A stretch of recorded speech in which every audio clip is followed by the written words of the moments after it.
Welcome back to the deep dive. Today we are really getting into something critical, integrity, but maybe not in the way you usually think about it. Yeah, we're looking at integrity in action. Exactly. Taking a scalpel really to this gap between what we say and what we actually do. Our sources today, they come from all over philosophy, sure, but also some really raw street level stuff, and they all point to the same thing. That gap, it costs a lot. It really does. And if you're listening, you probably get that being informed isn't just about, knowing facts. It's about understanding these fundamental rules that shape your reputation, your opportunities, your whole life, really. Absolutely right. And the material frames this really well. It talks about the allergic reaction to commitment. Which is the flaking, the failure. That's it. Chronic flaking, the failure mode.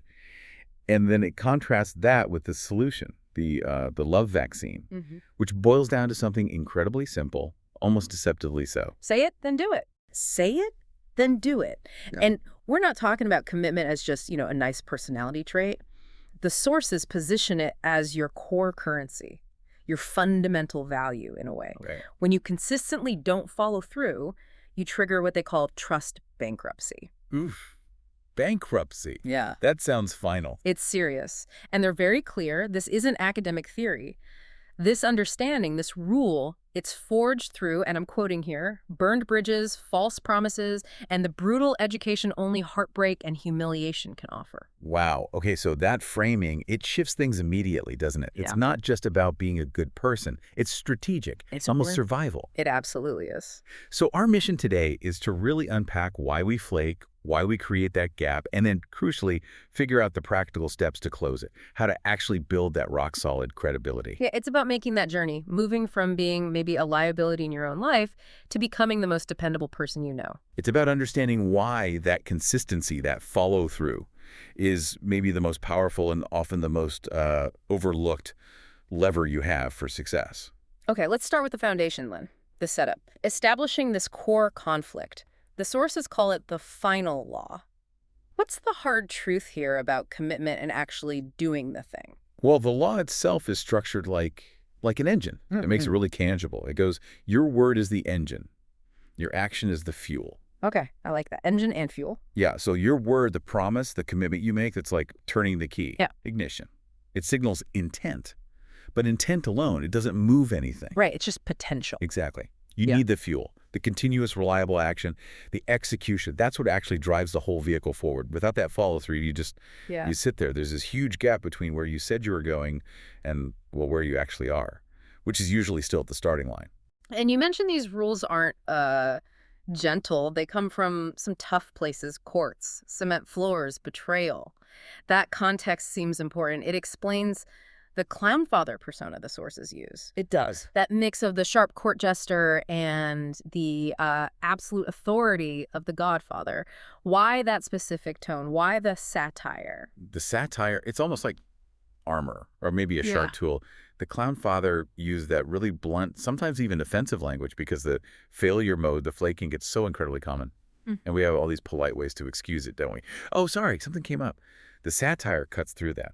It forces you, the reader, the listener, to look at the behavior directly without the usual self-pity or social niceties. So it calls out that say it, then flake energy for what it is. Exactly. It's the street expert just looking at it and saying, that doesn't work. Yeah. That's incompetent. Yeah. Pure and simple. Can you flesh that out a bit more? The real-world impact of that say it, then flake approach. It's more than just missing one deadline, right? Oh, absolutely. It's systemic. It eats away at relationships, at trust.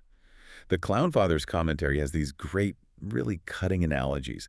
Like imagine telling your whole crew, everyone you work with, don't worry, I'm bringing the good stuff, the expensive champagne for the celebration. Okay. Setting expectations high. Right. And then you show up carrying like a plastic jug of tap water. Yeah. Maybe lukewarm tap water. Ouch. It's not just that you failed to deliver.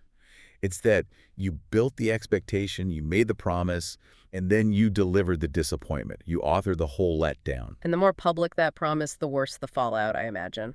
Which brings us to that Ferrari analogy. Can you remind us of that one? Yeah, it's perfect. It's like revving a Ferrari at a red light, but never taking it out of first gear. All noise, no movement. All noise, no movement. That really captures it. It does. It captures the essence of the talker, doesn't it? They generate all this excitement, this perceived energy, these grand plans, sound and fury. But the internal shift, the actual doing of the thing, it never happens.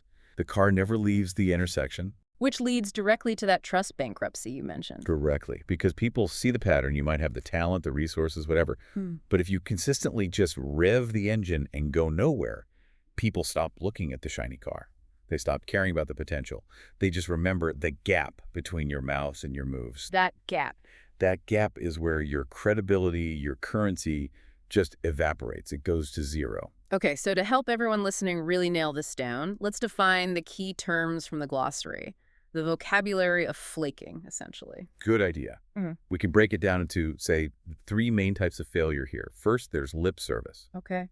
Lip service. This is saying all the right things, nodding along in the meeting. Yes, absolutely, great idea. But inside, zero intention of doing anything about it. It's compliance theater, not real commitment. Got it. What's next? Second, the ghost promise. This is the commitment that just vanishes. Poof. Right when it's time to deliver. Yeah. It disappears into thin air. Like agreeing to help someone move on Saturday. And then Saturday comes, and suddenly your phone's off, you're unreachable. The promise just ghosted. It never existed. Okay. And the third term, you said it was critical. Yeah, this one defines the geography of the failure, you could say. It's the action gap. The action gap. It's the measurable distance, the literal space, the Yeah. pothole between intention and execution. This is where integrity breaks down. Right. And when you consistently show a really wide action gap, people notice.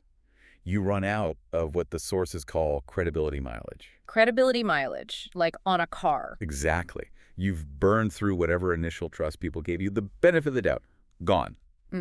Now, even if you try to deliver, people are already expecting you to flake. They're bracing for it because that's the data. That's what your past actions predict. Okay, that's a bleak picture. Yeah. Let's contrast it then. Rule 1 offers the positive flip side, the love vaccine. If the allergic reaction is pulling out of the driveway and then just stopping, what does integrity in action look like? The analogy they use is clear and direct. It's like mapping a route and driving it start to finish. Simple. Effective. Right. Integrity isn't just having the map, the plan, the word. It's the whole package, the map and driving the route.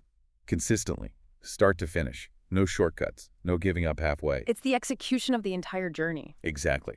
Which is why the marketer's take on this rule feels so urgent. It says, don't be a traffic jam in your own promises. Greenlight it and go. Stop blocking your own progress. Yeah. Stop being the reason your own potential stalls out. Just go. So the takeaway from this whole setup phase seems to be that our word, our follow-through, it literally sets the boundaries of our world. If your commitment is shaky, people treat your potential, your opportunities with that same instability. Absolutely. The external world just mirrors your internal consistency or lack thereof. It reflects what you're projecting. Okay, so we've seen the problem. We've defined it. Now let's go deeper. Why? Why do people, even smart people who know this stuff, fall into that action gap? The sources pull together insights from several rules here, 4, 85, 86, to point to a deep psychological root. They call it the trauma pattern. Yeah, this synthesis is really important. It suggests that a lot of flaking isn't actually about laziness or incompetence. Often, it's a learned defense mechanism. Defense against what? Against anticipated pain. The trauma pattern idea is that if somewhere in your past, being honest about your limits or making a mistake, or even just saying no, led to severe negative consequences like rejection, public shaming, maybe isolation. Okay. Then your brain learns to avoid that immediate discomfort at all costs. And one common way to do that is the uncertain yes. The uncertain yes, meaning you say yes even when you're not sure you can or want to do it. Exactly. It's compulsive overpromising. You say yes because in that moment it feels safer than saying no or let me check. What's the payoff then? Why do it? The immediate payoff is a quick hit of approval, or at least avoiding disapproval. By saying yes right now, you please the person asking. You sidestep any potential conflict. Maybe you feel needed or important for a second. That short-term emotional relief, that little balm, it overrides the rational knowledge you might have that realistically you can't deliver. So the uncertain yes is like a bribe you pay yourself to avoid fear. That's a great way to put it. A bribe paid to avoid the fear of punishment or rejection based on past experiences. And Rule 85 brings in this idea of avoidance leading to resentment, creating what the sources call the hostage vibe. How does that connect? It connects directly. If you're fundamentally afraid to set a boundary, to give a clean no, which is often where the pattern starts, you end up agreeing to things you genuinely don't want to do. Right. So now you're a hostage to your own promise. You feel trapped. But instead of just doing the thing you agreed to, resentment builds. And that resentment leaks out. Maybe you drag your feet, do a sloppy job, or very commonly, you just revert to that ghost promise and disappear. So the avoidance creates passive aggression. Yeah, and interestingly, the sources argue that this passive-aggressive resistance, this internal conflict, actually burns more energy and causes more long-term damage than just delivering a clean, upfront no ever would have. Okay, then Rule 74 adds another layer. The refusal to admit mistakes, the blame dodge. How does that widen the action gap even more? Well, if your subconscious is already wired by that trauma pattern to fear the consequences of any failure, then when the commitment inevitably falls through because it was an uncertain death, yes, to begin with, the default reaction isn't ownership, it's denial. Makes sense. Protect yourself. Right. So instead of saying, oops, I messed up, the person reflexively goes to excuses, deflections, blaming circumstances or other people. That's the blame dodge. The empty words, the excuses, they feel like a shield in the moment. But they just cement the reputation. Exactly. They cement the reputation for being unreliable. Yeah. Which is why the conscious choice, the shift the vaccine requires, is about replacing that automatic denial. It's about intentional restraint before committing. It's about learning to say, I need to check my capacity first, instead of blurting out that toxic, heat-of-the-moment pressure pledge. Okay, let's shift to the science lens now. Why is making this conscious choice, this shift, so important for our internal state? You mentioned energy leaks. What are those, neurologically speaking? Think of your brain like a computer with limited RAM, limited processing power. Okay. Every time you make a commitment, even a small one like I'll send that email later, your brain opens a loop. It's like opening a tab in your browser. It holds that task in active memory. Right. It's pending. Exactly. Yeah. Now, if you don't follow through, if you flake on that promise, that tab doesn't close. It stays open, running in the background, consuming cognitive resources. Energy leaks are the cumulative drain from having dozens, maybe hundreds, of these unresolved loops open all the time. Wow. So it's like mental clutter. It's exactly like mental clutter. Rule 1 points out that consistent action actually wires neural pathways for reliability and focus. But chronic flaking, it wires pathways for anxiety, for scattered attention, simply because your internal hard drive is constantly fragmented with unfinished business. Cognitive dissonance takes energy. In this internal state, the anxiety, the denial, it has a chemical footprint too, right? Especially when we dodge blame, like in Rule 74 and 85. Yes, we're primarily talking about cortisol, the main stress hormone. Okay. Denying errors, trying to maintain a false front, engaging in that passive-aggressive foot dragging of the hostage vibe, all that stuff. It spikes cortisol. Yeah. And high cortisol, chronically, is really bad news for both your body and your mind. It's metabolically expensive. But the sources say honesty is more efficient. That's the fascinating part. Yeah. The neurochemistry supports the vaccine. Rule 74 shows that owning a mistake, deploying the corrective reflex saying, that was me, here's how I'll fix it, it actually reduces the cortisol load almost immediately. Yeah. It restores a sense of psychological safety, both for you and the other person. The brain seems to reward honesty and closure with biochemical relief, a feeling of clarity, of calm, so a clean no or a fast, sincere apology. It's literally less stressful on your system. Honesty is neurochemically efficient. I like that. That's a powerful reframe. Now, to help us gauge this internal state, the sources introduced the WAF lens check. What does WAF stand for and how do we use it? WAP stands for words, actions, and feelings. Words, actions, feelings. Okay. This WAF lens is like your internal integrity barometer. It asks a simple question. Are these three things aligned? Are they congruent? Can you give an example? Sure. Let's say your words are all enthusiasm for a new project at work. Yes, great initiative. Count me in. Okay. Words are positive. But your actions. You're slow to respond to emails about it. You miss a meeting. Your contribution is minimal. Late, resistant. Actions are lagging. What about feelings? Your underlying feelings are actually dread, resentment, maybe exhaustion. You feel totally overwhelmed, but you were afraid to say that. So words, positive. Actions, negative. Feelings, negative. That's not aligned. Not at all. That's textbook misalignment. And the WF check basically says, you can't fake this for long. Rule 74 kind of guarantees it. Your words, if they don't match your actions, will eventually betray your true feelings. People pick up on it. Absolutely. If you say you're happy to help, words, but you sigh heavily and drag your feet, actions. Everyone sees the resentment, feelings. Denial is a leaky dam. When your WAF is out of sync, your trust mileage drops immediately. because people sense the incongruence, even if they can't quite put their finger on why. Okay, so we've got the internal mechanics. Let's broaden out again to the philosophical and spiritual side. The sources argue pretty strongly that keeping your word isn't just personal preference, it's foundational. Yeah, it's framed as the bedrock of functional society. The core moral, social, ethical truth is basically when you are consistent, you give other people a reliable map for interacting with you. You become predictable in a good way. And when you break your word, You invalidate your own map. People stop trusting your directions. They stop taking your road. They route around you. let's touch on some specific philosophies that back this up. Stoicism seems like a natural fit here. Definitely.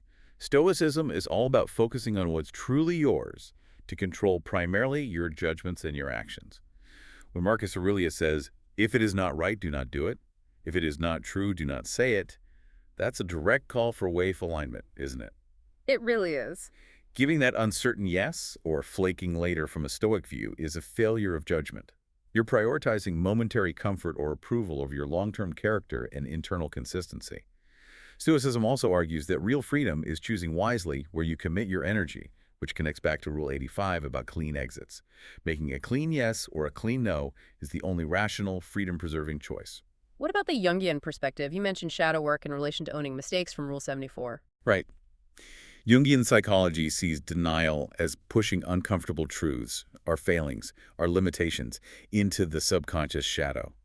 That action gap we talked about. Often it's fueled by something in the shadow, maybe an insecurity, a fear of inadequacy that drives us to overpromise because we desperately want to appear capable or win approval, even when we know deep down we can't deliver. So owning the mistake is bringing it out of the shadow. Exactly. Shadow work starts with that radical ownership Rule 74 talks about. Saying, that was me, I messed up, is the act of integrating that shadow aspect. You bring the failure into the light of conscious awareness where you can actually understand it and, crucially, fix it. This feels like a deeply rooted principle. Does it show up in religious traditions, too? The idea of covenants? Universally, pretty much. The idea of the sacredness of a promise, a covenant, is central to many traditions. It elevates commitment beyond just a social contract. Well, in Christianity, you have the famous line, faith without works is dead. Belief, the word, needs to be embodied in action, the deed. They have to match. In Buddhism, the Eightfold Path includes both right speech and right action, demanding honesty, not just in what you say, but in the follow-through and the impact of your words. And in Islam, the Quran is incredibly direct. Surah 17, verse 34 says, fulfill every commitment, for commitment will be questioned. That frames integrity not just as a personal virtue, but as a fundamental, accountable obligation. It's serious business. Okay, so we have the strategic need, the psychological why, the science, the philosophy, the spiritual grounding. It's all pointing in the same direction. Now, the crucial part, how do we actually do this? How do we implement the love vaccine day to day? Right, we thoroughly dissected the failure. Time to rebuild. Let's bring back that driving metaphor to make the application really clear. How do we close the action gap? It comes back to that simple loop, making the promise. That's turning the ignition key. Keeping the promise, that's actually driving the full trip. No detours, no running out of gas halfway.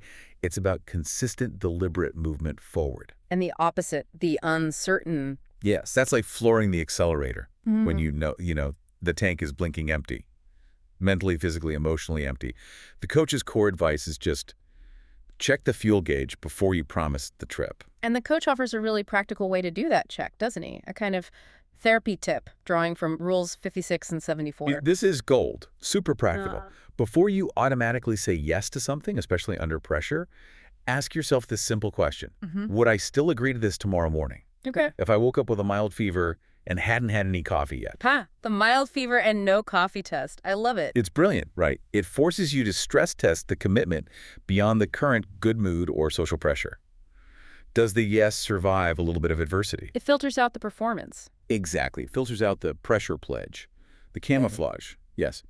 If your commitment evaporates at the thought of feeling slightly crappy and uncaffeinated, it probably wasn't a solid commitment to begin with. It was performance art. That's a fantastic filter. So practical. Let's talk about success. When people actually do this, what does love in action look like? The sources give examples, right? Yeah, high-stakes examples. The Kobe Bryant one is classic. The 4 a.m. workouts. Right. But the key isn't just that he said he'd be in the gym at 4 a.m. Lots of people say stuff like that. The key was the relentless consistency, day after day, year after year, delivering on that promise. It wasn't a one-off. No. It was the compounding interest of reliability, that follow-through, that fuel. That's what built the legend, won the championships, earned that deep respect even from rivals. He showed his word wasn't a boast, it was just a factual forecast of his guaranteed future action. Talkers talk about being great. Kobe just delivered the evidence. Okay, that's a great example of commitment. What about owning mistakes? There's that Rolls-Royce anecdote. Ah, yeah, that's a perfect illustration of Rule 74 in action, the moral multiplier effect. Remind us how it goes. Okay, so the scenario is regular person driving accidentally puts a scratch on a very expensive Rolls-Royce in a parking lot. Nightmare scenario for most people. Totally. The instinct might be panic, denial, maybe even driving away fast, the blame dodge. Right. But this person, they do the opposite. They immediately leave their contact information, take pictures of the damage, call the owner, and arrange to pay for the full repair. No quibbling, no excuses, just immediate ownership and remedy. Okay. Took responsibility. Completely. And the owner of the Rolls, reportedly, they were so impressed, not by the driver's perfection, obviously, they made a mistake, but by the integrity shown in handling it, the sheer honor in the follow-through. Oh, so what happened? The owner was so impressed, they ended up inviting the driver to an exclusive car rally the following year. Wow. So the mistake cost money, but the action gained something much more valuable: trust, connection, maybe even opportunity. Precisely. They didn't earn trust despite the mistake. They earned trust because of how impeccably they handled it. The accident became a stage for demonstrating character. Their honesty, their accountability became their calling card. Way more memorable than if nothing had happened. That's powerful. Okay, let's consolidate this into the coach's playbook. Pulling from all those rules, 1, 31, 56, 74, 85, 86. What are the essential DOs? The things we need to start doing to build that credibility mileage. All right. The DOs are all about being intentional and proactive. Pause before committing. Use that delay shield. Resist the urge to give an instant answer. Practice saying, let me check my commitments and get back to you by 3 p.m. Rule 56. This alone sets you apart. Okay. Pause. Second, match words to ability. Know your true capacity. What's your credit limit of trust? If you're already juggling 5 big things, don't automatically promise a 6th. Only commit the promise currency you actually have in the bank. Be realistic about your bandwidth. Got it. Third, own accidents quickly. Use the corrective reflex from Rule 74. The moment you realize you messed up or can't deliver, own it. Say it's yours, then make it right. The speed of your admission often matters more than the mistake itself. Don't hide it. Never hide it. Fourth, act on what you notice. Don't just be a bench legend, the person full of great ideas from the sidelines. Be an action spark. Rule 31. If you see something that needs doing and you can do it, just start doing it. Back up your insight with motion. Initiate. Don't wait to be asked. Right. And finally, fifth, follow through fully when you say yes. Rule 60 is key here. If you accept a task, if you make the commitment, see it through with energy and focus, 100%. Don't fade out near the finish line. Complete the journey. Okay. Those are the DOs. Now, what about the critical don'ts?